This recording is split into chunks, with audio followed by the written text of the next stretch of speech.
Yeah. O anahira.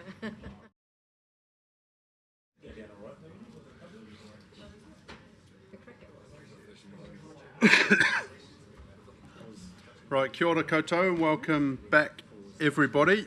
We are now going to move on to dealing with 11.3, adoption of the 2024-25 annual report. This is on page 84. Before I call staff up, I just wanted to address the meeting and talk about some of the highlights. Obviously, the annual report is a significant report.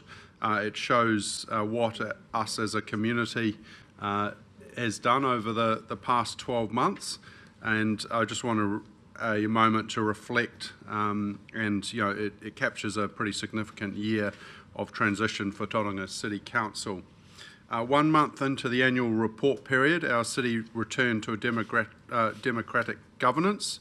From the beginning, as a newly elected council, we committed to delivering positive outcomes for the people of Tauranga and value for money for ratepayers. Much of what's in the annual report reflects an inherited work and investment program, but during this time we've worked hard to reassess the city's priorities and reduce council costs across all areas, locking in savings for future years. Importantly, this annual report shows the scale of investment and effort that went into delivering for our people and highlights where we can build on that momentum with a smarter, more value-driven approach. The 2024-25 annual report is a snapshot of where we've been, but our focus is firmly where we're going. Why does the annual report matter? As Tauranga continues to grow, transparency and accountability are critical. These reports show how rates are being used to support a thriving and connected and resilient city. The decisions we make are shaping the kind of city our kids and grandkids will inherit. That's a responsibility that we all take seriously. It's also important that our community is part of the journey, and we're committed to engaging with our people and taking on board their feedback and ideas. Some of the key highlights from 2024-25, there were many milestones achieved during this period, and I'd like to highlight a couple. We delivered several major projects that are already making a difference. Homeru Sport and Recreation Centre, which is a new hub for sport, recreation and community activities. The waterfront redevelopment is well underway, and that includes revamping Masonic Park, the new Harbourside Walkway and the destination playground. The Arataki Bus Hub, which is improving the experiences for passenger and encouraging more use of public transport. Under our financial performance, we invested $415 million delivering infrastructure and projects across the city. This was 19% below the budget, and this shortfall was under delivery and under spending. At the end of the year, our net debt sat at $1.3 billion.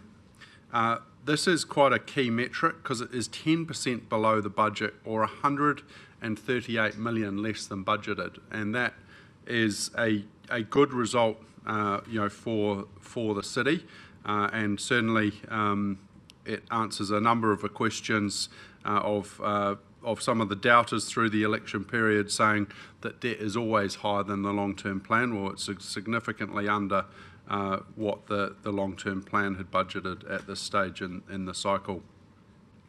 During this period, key projects were underway. Obviously, Te Manawataki o Te Papa. This is our civic centre redevelopment.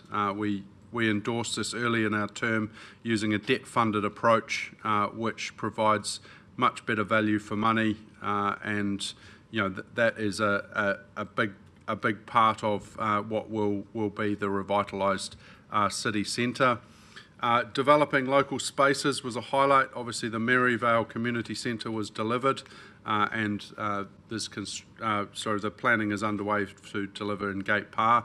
We also made progress towards addressing the city's housing shortage and traffic congestion issues with the Tauranga West enabling works, the Tauranga West plan change, paving the way for 4,000 new homes, and the construction of the Papamoa East interchange, which continues today, but we have managed to open early the eastbound off-ramp in August, which was about 6 months earlier than planned, which is already helping traffic out in Papamoa. We've delivered plenty of events to the city. We had 106 funded events attracting over 220,000 attendees. These events generated 21 million in visitor spending and 160,000 plus visitor nights. The Zespri Ames Games, again, it celebrated 20 years. It drew 26,800 attendees and generated 8.78 million for the economy. We also hosted the Skateboarding Nationals at the new Destination Skate Park in Mount Maunganui. In transport and infrastructure, we resealed 60 kilometres of roads, repaired 500 potholes, and these are the kinds of practical improvements that the council delivers on a yearly basis. We delivered 9.5 kilometres of new wastewater pipes, where rehabilitation and water mains renewed, and over 38,000 tonnes of curbside waste was collected. More than 2,000 native trees were distributed on Free Tree Day, and notably our operational carbon emissions have reduced 43% since 2018-2019. So when we look at everything that was achieved during the period, I'd like to thank staff for their efforts in delivering for the people of Tauranga. We acknowledge that this time of transition has had a huge impact on staff, and we thank you for your commitment and dedication to our city. We can't do this alone, and while we set the strategy at this table, it's a big army of people that actually deliver, and also want to thank our community for participating in democracy, giving us feedback to help shape our decisions. It's something that we're committed to, and we're very excited around the future that the city holds. This is 1 year of 4 that this elected council will be making decisions, and I think we've got a very good platform to deliver on in the coming years. So that's I just also note for people the summary annual report for those that may have 20 or 30 minutes to spare is a pretty good read, where you can kind of see the scale and how much council actually does, and some of the things that they do, and get a bit more of appreciation of what actually happens in the city. So there's a bit of an introduction, and now I'm happy to bring staff forward to talk through. Before Leon speaks, you just need to move and second that one, and then Leon will come on and do those. Okay.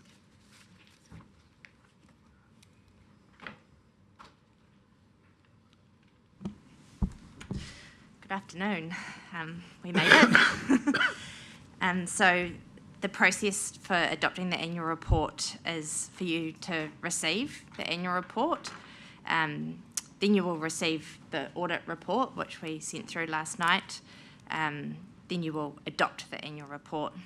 Before we get to that, just let you know that we're tabling some documents, which Rachel will hand out.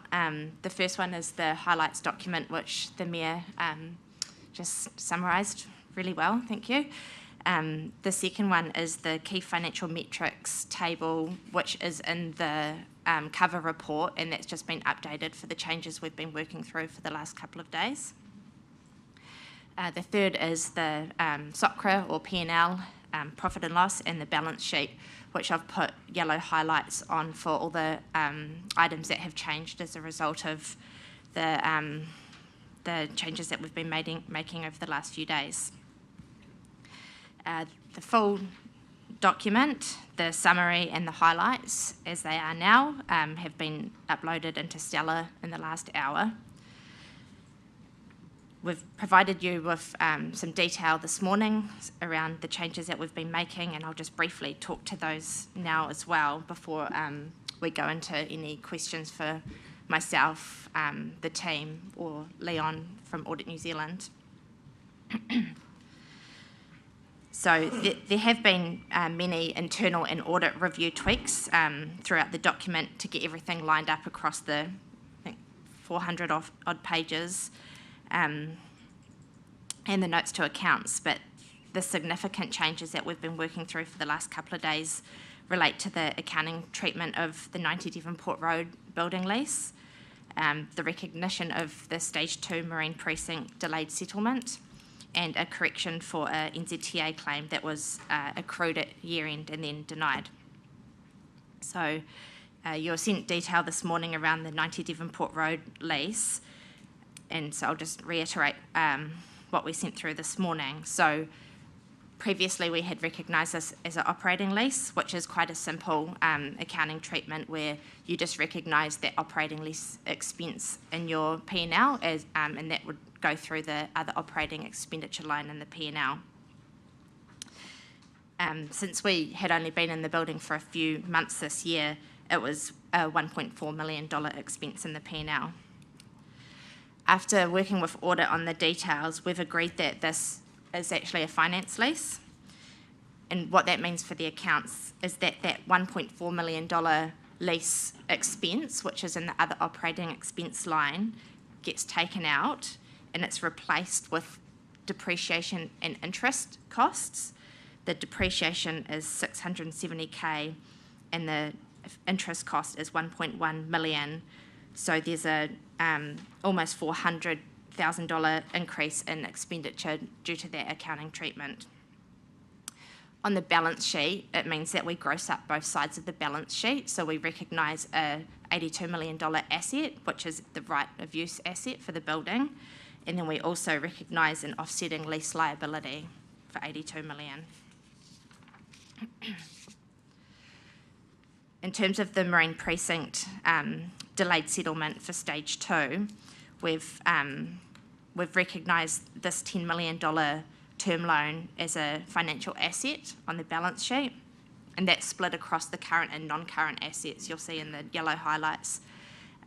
This has an offsetting liability which recognises the deferred revenue for that lease, for the loan. The final change, and not as significant, but I will draw your attention to it, is the NZTA grant revenue. So we accrued for $897,000 of capital revenue, which related to a 15th Avenue project, but that was denied in the final claim in July. So we did get some of that claim for that project, but the $897K related to expenditure that was incurred before the 1st of January 2025, so that wasn't part of the funding agreement, so that was denied after the claim had been submitted and accrued for. So overall, with all of those three matters, the impact to the P&L is a $1.4 million increase to the deficit, which I have updated the key financial metrics table, which was in the cover report. Because these are quite high-level numbers in the millions, you'll just see that the total revenue has gone down by $1 million. The capital subsidies has gone down by $1 million. There's no impact on the prudence measure. It still sits at 93%. Okay. So before we move to the receiving of reports and adopting, I can let Leon answer any questions and then I guess move to the formal part of receiving the audit report. Kia ora, Suri. Tēnā koutou katoa, Your Worship, councillors, management and staff. So yeah, we've completed our audit and we're ready to issue an unqualified audit opinion. In our audit report, which I believe has been shared with you, we've got two emphasis of matters, paragraphs. They just draw attention to the greenhouse gas emissions targets, which obviously have quite a bit of uncertainty to it, and then local waters done well. The areas that we focused on was in my audit plan, and there are 10 of them, so I'm not going to work through them in detail. I think that I can talk to any of them if you want to. But, you know, I think the ones just mentioned by Sharia is probably, the head office lease was took us quite a while to get to a final position, which is unfortunate, and that is on me, well, my team in Wellington, but it is the base or the correct accounting treatment that we unfortunately had to get to. Then lastly, if you're aware of any subsequent events since balance date to today that may impact on the audit report, the annual report, please tell me. And then I want to thank Tauranga staff and management. I think we've got a good working relationship, still keeping our independence clear, but we've got robust conversations. As you can well believe, not everything we say are just taken for granted. It is tested. And not everything they say is taken for granted. It's tested as well. And I think that is that's the hallmark of a good audit process. Thank you very much. Yep, Councillor Morris.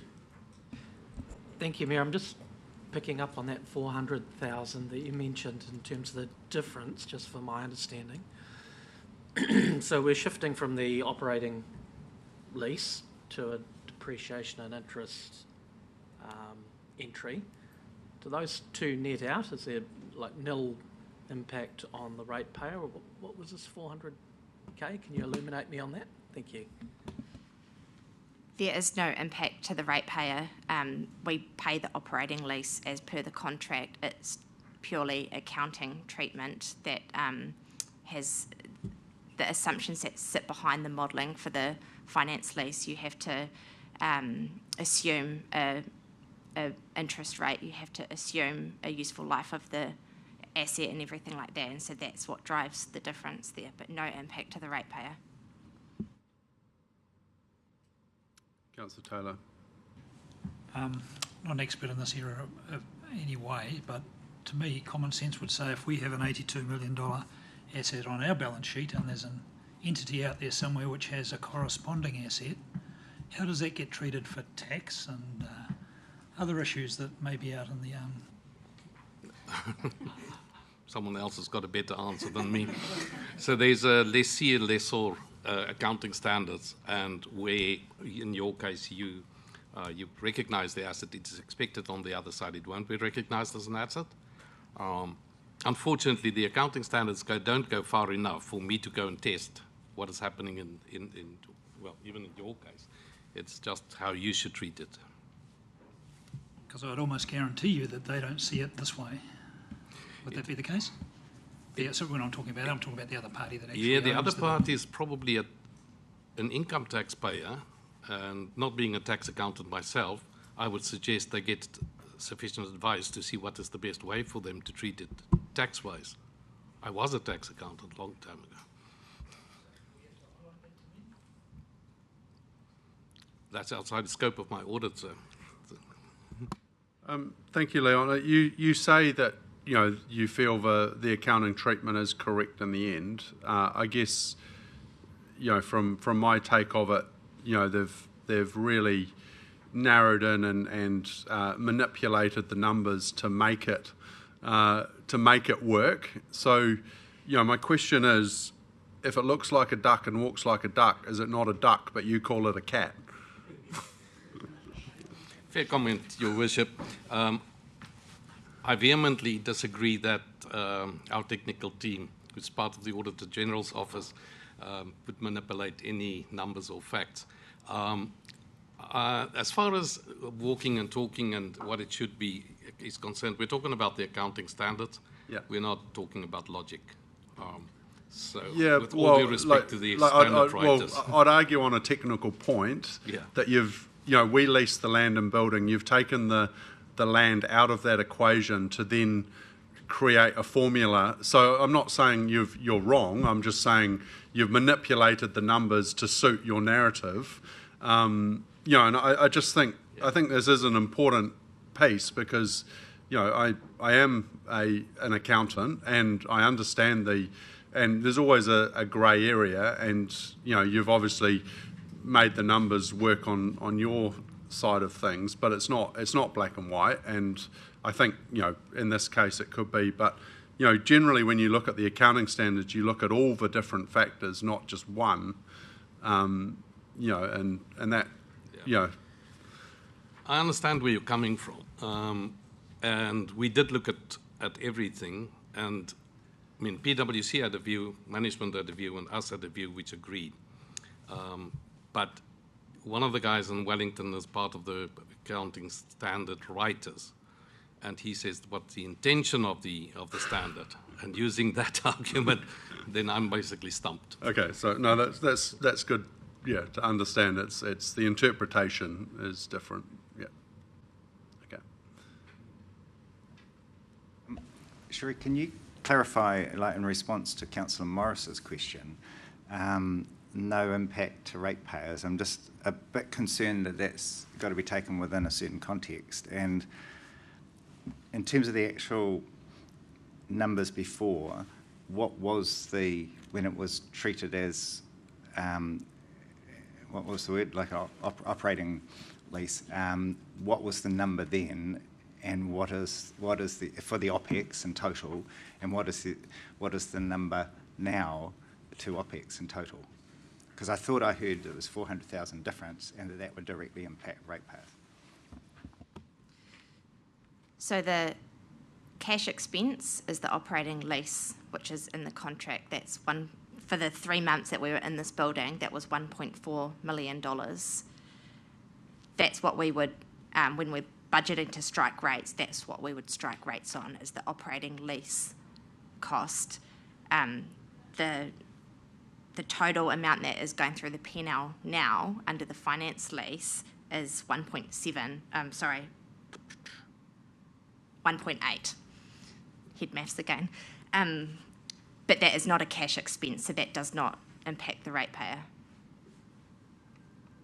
Meaning, I guess, maybe exposing my ignorance on it, but I would have thought if we have depreciation, that's not a cash expense, so that impacts ratepayers. So I guess I'm trying to understand why this doesn't.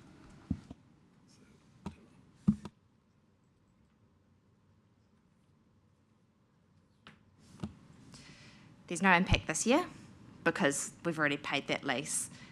When we do the budgeting in the annual plan, which we haven't done yet because we've had it as an operating lease in the annual plan up until today, we'll work through that. But generally, it neutralises itself over the course of the lease of the building as well. We can bring the numbers back to you during the annual plan. There might be a timing issue, but in the period of the lease, it'll all. But yeah, but I mean, there must be some reflection. It must hit reality at some point in terms of if you have different numbers for the first few years, are you suggesting that it won't flow through to rates impacts at all for those same years? Well, potentially you might front load it. If it's higher in the first few years, it might front load it. But then that will be a less impact later in the term. So yeah, it might have a short-term impact, but it all balances it out in the end. Yeah. Yes. Just following on from Councillor Crowther's comments, what happens if we don't renew the lease throughout the term? How does that affect this? Then you just write it off. Sorry?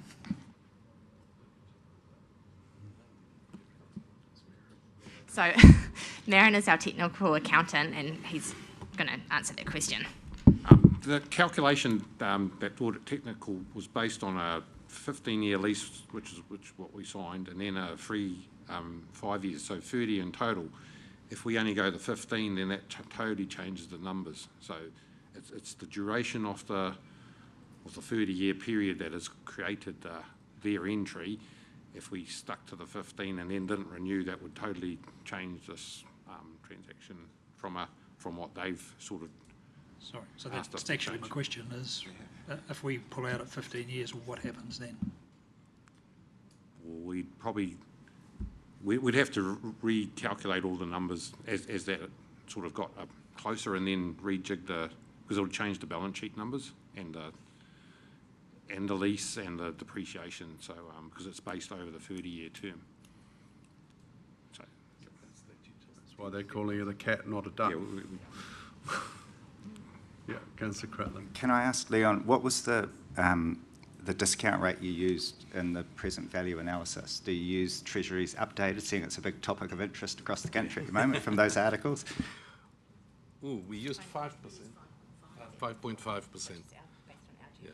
Is there a reason, given, you know, the RONs and all the other projects that have been hit with the new Treasury guidelines, is there a reason you don't follow the same Treasury guidelines? Because it's a, you know, there's a similar public investment scope. Fair comment. We used the LGFA guidance, so because that's closer related to local government. I'll follow up to, and maybe this is a question for Catherine there, like why isn't LGFA using the Treasury guidelines, which they have said should be used by local government and is currently being used effectively by local government through funding through the National Land Transport Fund? Then you probably wouldn't get a net present value of 90 million, 90%, and you'd be back to square one. So the LGFA rates that we use, they're based on the LGFA borrowing rates. So we used 5.5% because that was the closest to the, LGFA only go out to 2037 in 10 years at the moment. So that's the rate that we use to get as close to the 30-year lease. And that's the technical team agreed that that was the appropriate rate to use. It's like in the LTP, it's all based on assumptions because it's forward-looking, and are those assumptions reasonable? Yeah, we tested that. Well, you can argue either way. No, but I think Leon answered the question very well. It's a matter of interpretation, and the technical team have interpreted it one way, and potentially we interpret another. But that's. All right. Is there any other questions, or shall we move into? All right. So. I'm happy to move recommendation A, which is receives the report titled Adoption of 2024-2025 Annual Report. Have I got a seconder for that? Councillor Baker, thank you. And is there any discussion on receiving that report?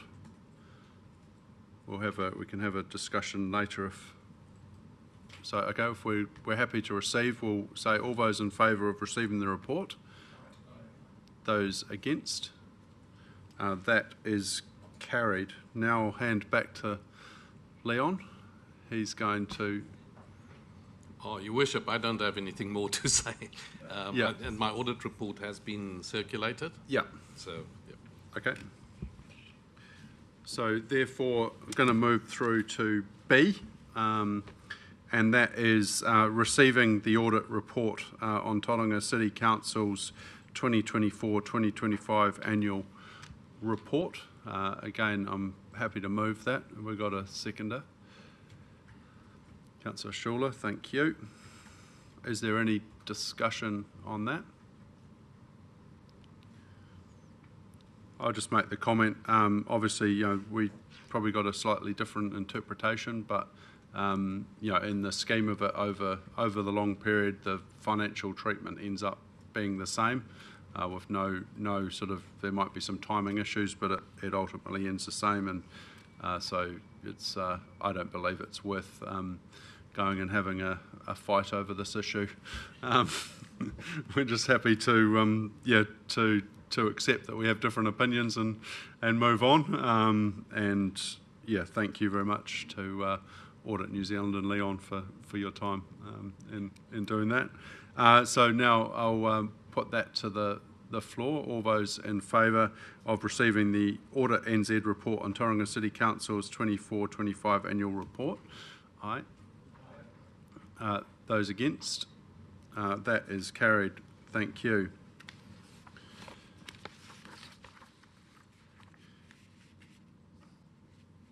So now again, happy to move C to F. And Councillor Kurak will second that.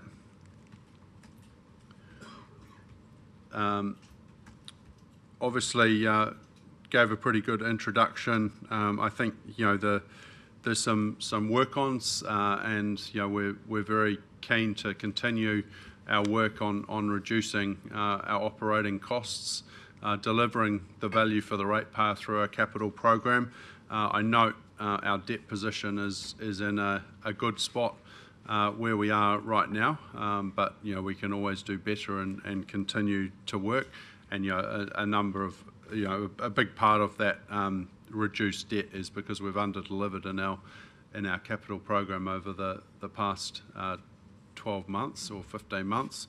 And it is a good platform, however, to continue delivering for our people, and that's a key point. I think again, just want to reiterate, the annual report is a great place to measure the progress of the past 12 months, get a good gauge of what council do and how they how they operate, and the vast array of things that council is actually responsible for. So it's a really good snapshot of where your rates have been spent for the year to June 30, 2025.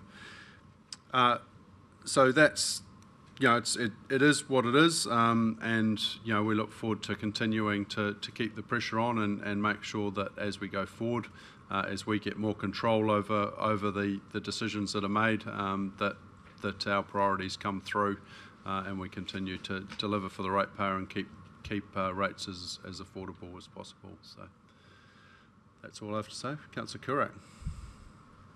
Really, you haven't left much for me to add, but fully appreciate and agree with the comments, and it's work in progress, and I'm sure I certainly look forward to the next annual report and the further progress that we will make.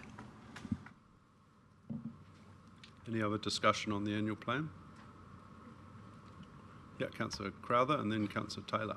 I think a lot of work's gone into it, so thank you to the staff and everyone for that. I think my comment would just be in terms of the debt.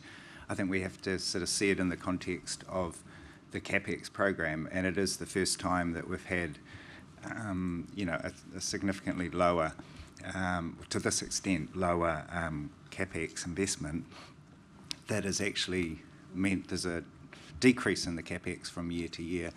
And I think when you look at what was set out to be done, I think we have to keep that in mind, because there will be financial repercussions of that further down into the long-term plan. So to me, as we go through this current year, I think we have to be mindful of that and getting the balance just right between the investment in capital expenditure, the impacts on debt, and of course the value for money lens that we're putting over projects. And I just urge us to sort of treat this as just the first year, and I don't have perhaps quite the same confidence in terms of every year the debt will end up looking rosy at the end of it.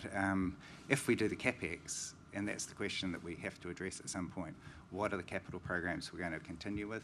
What are the ones that we might not want to do that?